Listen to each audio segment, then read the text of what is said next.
I opened the bedroom door, expecting the familiar quiet of our home. Instead, I froze. Emily sat on the edge of the bed, her hand tangled in Mark's, laughing at something he whispered. My chest tightened. My mind refused to process what I was. Seeing Emily? I said. My voice strangled. She jumped, almost dropping her phone. David, this isn't what it looks like. I took a step inside, my hands shaking. Isn't what it looks like? I see you, Emily. I see you with him. Stood, smoothing his shirt. Hey man, I don't, I snapped. Just don't. My eyes burned as I stared at them. Every laugh, every touch I had ignored before suddenly clicked. Late nights at work, secret texts, unexplained weekends, everything made sense now. Emily tried to reach for me. David, please, I held up my hand. Don't touch me, just explain why. She faltered. I don't know. I just felt lonely. I laughed bitterly. Lonely. We lived together. We built a life together, and you're lonely. With me, Mark muttered something, probably an apology, but I didn't hear it. My world narrowed to Emily's face, soft, beautiful. Lying, I sank into the chair by the window, trying to control my shaking. You've been seeing him for how long? Emily's eyes darted away. A few months. I didn't mean to hurt you. Didn't mean to hurt me? I repeated, my voice hollow. Do you understand what you just said? You cheated on me? You lied. Every moment we shared. You were lying. Mark cleared his throat. David, maybe we can talk? I shouted. No, you don't get to talk. Not now. Not ever. Emily's lip trembled. I love you, David. I really do. I lost myself. I shook my head. You lost yourself, or you just forgot how to be decent? I trusted you with everything. Everything. My voice cracked. But I didn't stop, and you betrayed me for him. Her tears glistened. I didn't plan for it to happen. I didn't know it would go this far. Didn't plan? That makes it okay? I scoffed. Do you know what I feel right now? Humiliated, abandoned, worthless. And you sit there crying, thinking it excuses. You. Alex's words from last week echoed in my mind. I tread carefully. Don't let anger destroy you, but don't be blind either. I grabbed my phone and texted Alex. Need you now? My hands trembled too much to hold it steady. Minutes later, Alex arrived, just as calm and grounded as ever. He looked at me, then at the scene in the room. I see it, he said quietly. I caught her, Alex. I caught them. My voice broke. He held up a hand. Breathe. Can't fix this by yelling. Not yet. I don't want to fix it, I shouted. I want to understand why she could do this to me. Alex nodded slowly. Then start there, but carefully. Don't let your anger give her power. I turned back to Emily. She looked small now, her beauty stripped of its warmth. I trusted you. I told myself I could see the cracks and help, support, love. And you just threw it all away. She sobbed quietly. David, please, I flinched. No, don't. Every word you say is another lie. Every tear you shed is another insult. And Mark flinched, finally sensing the storm I carried, David. I didn't mean shut up, I shouted, standing. My vision blurred with rage and pain. You took her, took my wife, my trust, my life as I knew it tanned. For what? Ow. Some thrill, some mistake you call love. Emily covered her face, and suddenly I felt a strange calm. The anger hadn't vanished, but it dulled into something sharper, more focused. Something that wasn't just pain. Alex stepped closer. Don't let this consume you. Observe, plan, wait. Right now, she has the upper hand, but you still control the truth. You still have power. I clenched my fists. Power. I feel powerless. Alex, completely powerless. He placed a hand on my shoulder. You only feel powerless because you're reacting. When you step back, when you think strategically, when you realize your life isn't hers, to destroy, you'll see your strength. I swallowed hard, my throat tight. So, what should I do? Fight? Forgive? Walk away? Alex looked me in the eyes. Whatever you do, make it your choice, not hers, not Mark's. I sank back into the chair, the room spinning slightly. Up. Emily's sobs filled the space, but they sounded foreign now, distant, like echoes from another life. I thought about the times I ignored small mistakes I shouldn't have seen. Late nights, the faint scent of someone else on her perfume. I had overlooked all of it, always giving her the benefit of the doubt. Now, nothing seemed certain. Everything had shifted. The person I loved, the life I believed in, the home I cherished, they were all illusions. And I was left to decide if I would crumble beneath it or rise in a way she never expected. I looked at her one last time, really looked. You broke us, I said softly, almost to myself. And now, I have to decide what that means for me. Alex's hand squeezed my shoulder. And you will. Just don't rush it. Observe, learn, prepare. I nodded, though my chest still ached. For the first time since I opened that door, a tiny spark of resolve flickered. This wasn't the end, but everything I thought I knew about trust, love, and power had been shattered. And I would never forget the look on Emily's face when she realized that the one she thought was powerless was the one quietly gaining control. I walked into the kitchen that morning, coffee in hand, and saw Emily scrolling through her phone, completely unaware I was there. My stomach twisted, but I kept my voice calm. Morning. She looked up, startled. Oh, hey, David. I nodded. Setting my cup down? Busy day? She shrugged. Nothing special. It's just catching up. I leaned against the counter. Catching up. With who? Her eyes flickered and I caught the tiny hesitation. Just friends. I forced a smile, right? Inside, I burned. Every word, every gesture was a lie I had to watch and study. Later, at work, I buried myself in spreadsheets and emails, pretending everything was normal. But my mind kept looping back to Emily. I noticed patterns I'd ignored before. Her overuse of the company credit card, small transfers to unmarked accounts, her careless way of hiding receipts. Olivia walked by, coffee cup in hand. David, you look like hell, long night. I gave a tight smile, something like that. She raised an eyebrow. Want to talk? Shook my head, but curiosity sparked. Maybe later. She paused, studying me. You know, you don't have to carry everything alone. Some people actually care. Her words struck me. At home, loyalty was scarce. At work, people respected skill but not character. Olivia was different, straightforward, supportive, but not patronizing. Thanks, I said. I'll remember. That Emily's texts pinged during the day, innocuous at first. Running errands. Be back soon. Later. Dinner at my friend's place. Nothing threatening, but I noticed the timing, the tone, the casual distance. She underestimated me, as she always did. I called Alex during lunch. I can't stop noticing things, I admitted. Notice what? He asked. Everything. Small. Patterns, her lies, the money transfers, how she thinks I'm blind. Alex's voice was calm. Good. Awareness is power. But don't act yet. Let her reveal more. Every move she makes now is a clue. I nodded, though he couldn't see me.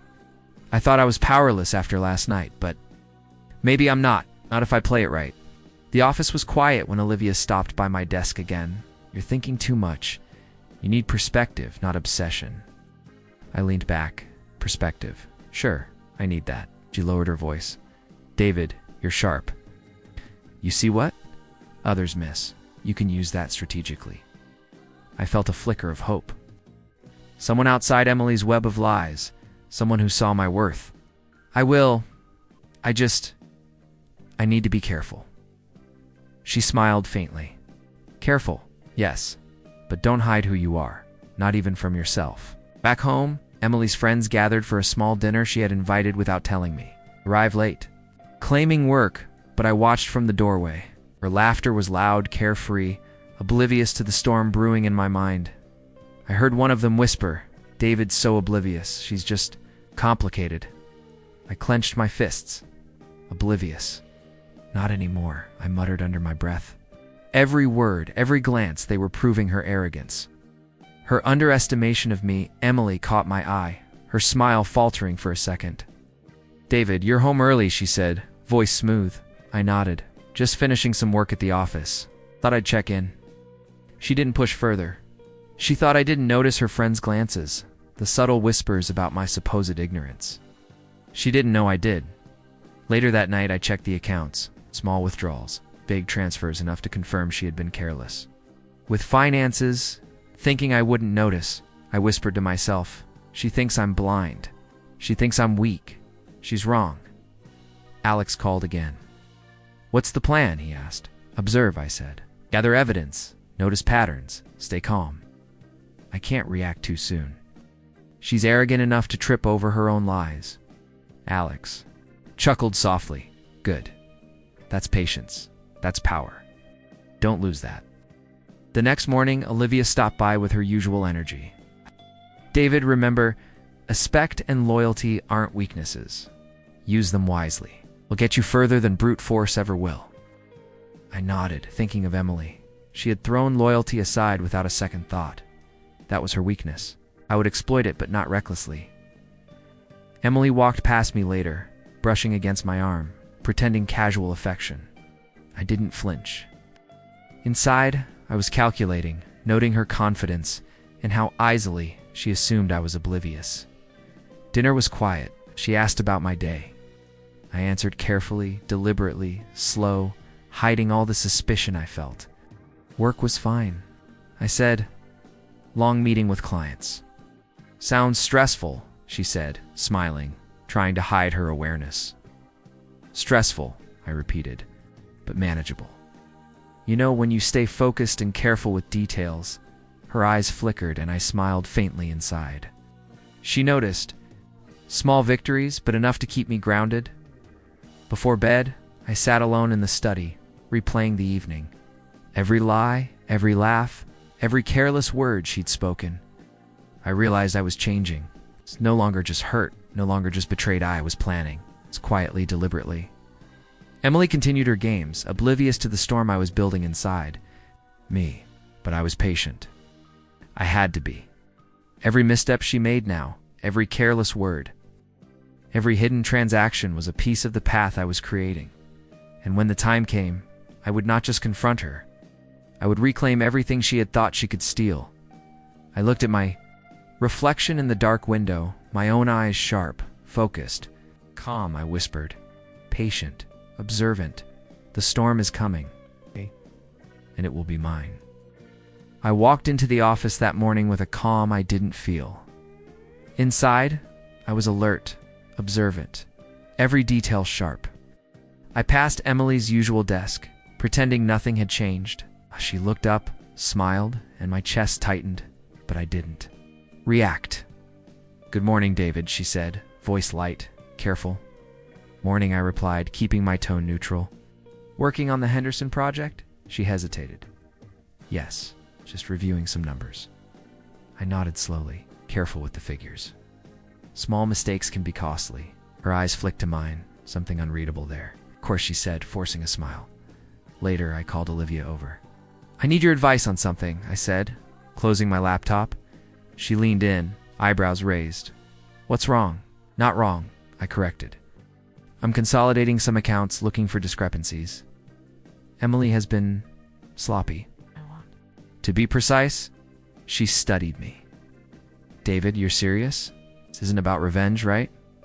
I shook my head. "No, strategy, control. I can't let things slide." "Not anymore."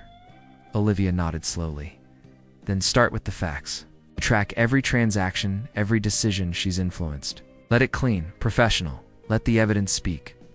I smiled faintly. "Exactly. Let the evidence speak." By the afternoon, I had gathered the first signs. Small transfers, hidden accounts, minor manipulations. Nothing catastrophic yet, but enough to show patterns. I organized everything, careful not to overstep, careful to appear unaware. Mark appeared. At my desk later, leaning casually. "David, Emily told me you've been reviewing the budget. It's pretty meticulous, huh?" I looked at him, calm but icy. I like accuracy. You should try it sometime. He laughed nervously. Sure, I'll keep that in mind.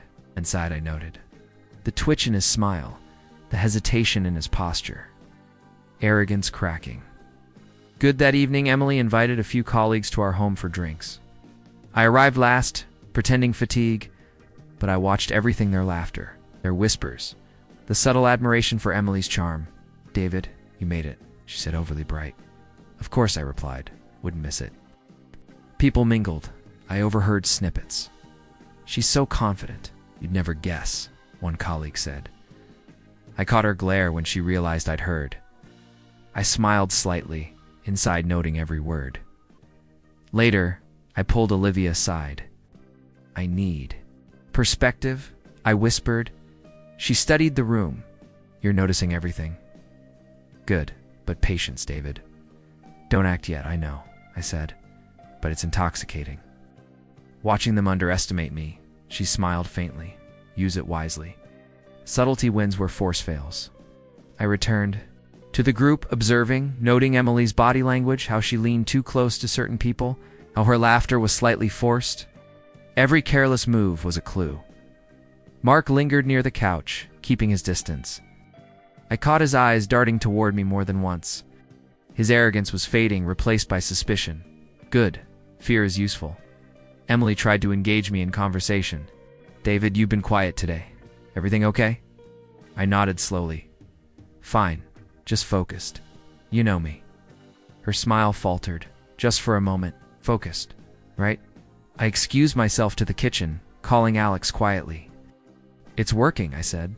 "What's working?" he asked. "Observation, patience. Their arrogance is cracking.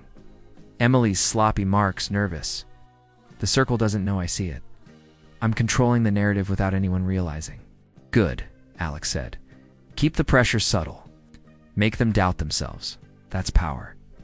I hung up, taking a deep breath. Every move now mattered. I couldn't react emotionally. Every reaction gave them a clue. My calm was my weapon. Back in the living room, I watched Emily serve drinks, laughing at a joke from someone I barely recognized. I approached her. "Careful with the wine," I said quietly. "Spilling it could be revealing." She froze, eyes narrowing. "Revealing." I smiled faintly. "Nothing, just a thought." Inside, I noted her hesitation, her mind racing, small cracks appearing. Patience. Let her stumble. Later, as the evening wound down, I pulled Olivia aside again. "It's almost satisfying," I admitted. "Watching them think they have control while I see every flaw." She laughed softly. "Not satisfaction comes from restraint, not gloating. Keep your head." "I will," I promised. Bye. But I feel different, stronger, like I'm stepping into a role I didn't have before. Emily came over, trying to mask her anxiety with charm. "David, do you want dessert?" I looked at her, calm, almost indifferent. "No, thank you. I'm full." Her smile faltered. She was testing me, pushing boundaries, trying to gauge my reaction. I didn't flinch. Every attempt she made, every subtle move I observed. Mark lingered again, nervously sipping his drink. I caught his eye, flicker of fear. Crossed his face. Good. Let him feel the consequences of underestimating me. As guests left, Emily tried one last time. "David, we can talk, right?" I nodded slowly. "We will, in time." Alone with Olivia later, I admitted quietly, I never realized how much power I had just by observing. By staying calm. She smiled knowingly. That's the difference between someone who reacts and someone who controls. You've learned that lesson well. I leaned back, feeling the shift inside me.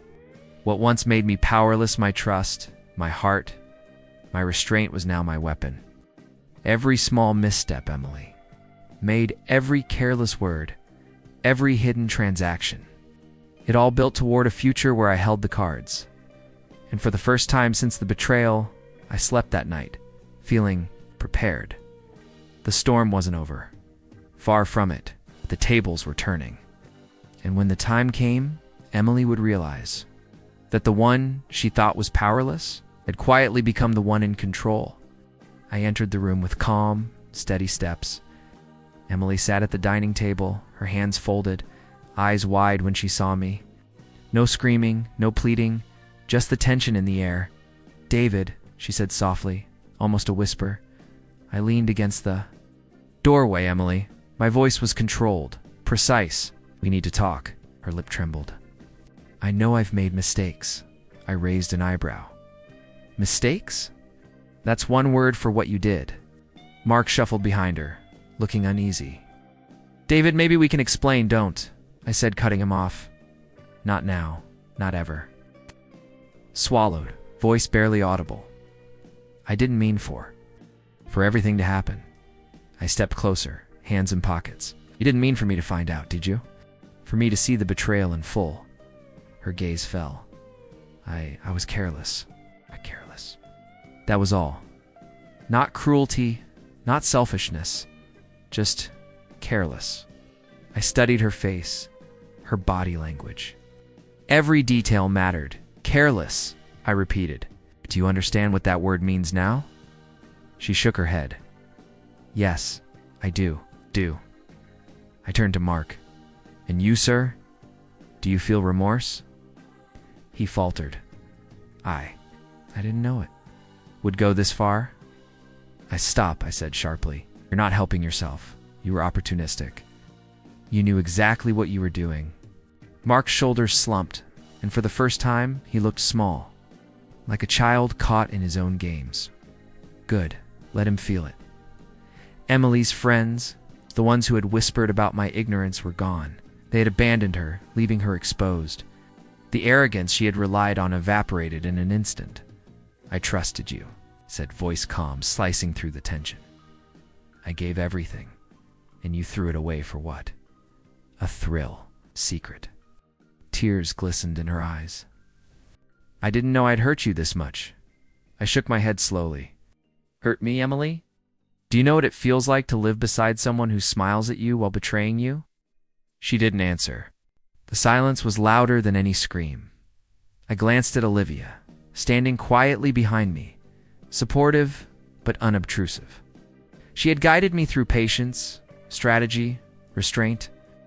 I had followed her advice, and now the moment had come. I thought about revenge, I admitted, voice soft. I thought about humiliation, about making everyone see what you did. Emily flinched. "David, but," I continued, I realized. "My peace isn't in lowering myself, it's in ensuring you see the consequences without me sinking to malice." Her tears fell freely now. I never imagined you never imagined." I repeated, letting the words linger. "You never imagined that actions have consequences? That betrayal, arrogance, and lies eventually come back?" Mark tried to speak again, but I silenced him with a look. He nodded, finally understanding. He had no role here now. Emily's hand shook. "I'm sorry, truly. I can't undo it." "No," I said. "You can't, and that's why this is the ultimate reckoning." Alex appeared in the doorway, quietly. "Looks like you handled it well," he said softly. I smiled faintly, calm, strategic, observing. That's the only way to gain control. Emily's voice broke. "David, I lost everything." I looked at her, my chest steady, my mind clear. "You lost what you took for granted. Not just me, not just our trust. You lost the respect you assumed would protect you." Chair, sobbing quietly. No theatrics, no excuses. Just the weight of her choices pressing down. Olivia stepped closer. "David, you did the right thing. Your control, your patience. You'd gave her the lesson without destroying yourself." I nodded. "Exactly." It wasn't about revenge. It was about clarity, about showing consequences without chaos, Emily whispered. I never thought you'd see this side of yourself. Calm, precise, terrifying. I let a faint smile cross my lips. Not terrifying, Emily, just aware. And sometimes, awareness is enough. Mark avoided my eyes completely now, fidgeting. His arrogance, once palpable, now reduced to quiet shame. "Good," He would think twice before underestimating anyone again. I sat across from Emily, letting the silence do the work words couldn't. Every tear she shed, every quiver in her voice, reflected the fall she had ignored for too long. I learned something, I admitted quietly. I learned that power isn't loud, it isn't forceful. It's patience, observation, and restraint. She looked up, eyes wide. And, you forgive me? I shook my head slowly. I don't need forgiveness. I need clarity, closure, and now I have it. Olivia smiled. David, your strength comes from who you are, not what you do to them. I nodded, feeling it. Years of pain, betrayal, and anger distilled into one clear understanding. My life was mine again. Emily's gaze met mine one last time. Will things ever be the same? I studied her. Tom. No, but they don't need to be. I've grown stronger. You face the consequences of your choices. That's enough. Alex stepped closer. You did this quietly, without ruining yourself. It's real victory. I exhaled slowly, feeling a weight lift. It's strange. It's feeling powerful, without needing to hurt anyone further. I thought revenge would taste sweet, but control. Patience, observation, that's the real satisfaction. Emily sat in silence, Mark at her side, the circle that once supported her, now gone. The arrogance was gone, replaced by helplessness and regret. I turned to Olivia. Thank you for showing me another way. For showing me patience, strategy, and restraint. She smiled softly. You did it yourself, David. I only guided you. I looked around the room, finally seeing everything clearly. My betrayal had been devastating, yes, but it had also revealed my strength. I walked toward the window, looking out at the citylights.com, focused. And fully in control of myself, my emotions, my life, for the first time since the betrayal. I felt victorious not because anyone else had fallen, but because I had risen. And in that moment, I knew. Storm had passed and I had emerged stronger, wiser, and unbroken.